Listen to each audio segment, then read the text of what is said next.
Barry Goldberg, blues rock keyboardist whose work with Bob Dylan included controversial Newport 65 concert, dies at 83. Bob Merles, a representative, said that Goldberg died in hospice care after a 10-year struggle with non-Hodgkin lymphoma, with his wife of 53 years, Gail Goldberg, and son, Aram, at his bedside. Goldberg was also a founding member of the 1960s group The Electric Flag. His association with Dylan led to an unusual point of trivia. His self-titled Barry Goldberg album, released in 1974, was the only album Dylan ever produced for another artist. The arrangement ultimately went both ways, as 16 years later, Goldberg produced a recording Dylan made of the classic song People Get Ready, which was released on the soundtrack for the 1990 film Flashback.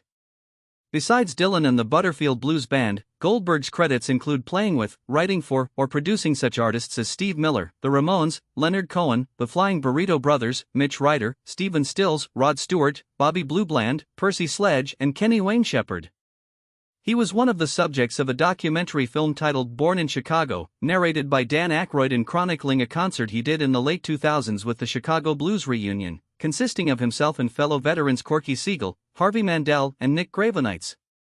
After more than a decade of work on the film, the doc finally played film festivals in 2021 and got a wider release in 2023. Dylan, Keith Richards, Carlos Santana, and Bob Weir are among the stars in the film who talk about the Chicago blues scene Goldberg was a part of.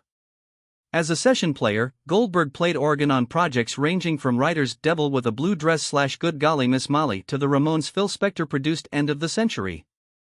As a writer, he collaborated with Graham Parsons on the Flying Burritos' Do You Know How It Feels and with Jerry Goffin on Gladys Knight and the Pips' #1 R&B hit I've Got to Use My Imagination, also recorded by Joe Cocker, and Bland's It's Not the Spotlight, also cut by Rod Stewart. As a producer, he worked on 2 Sledge albums with Saul Davis.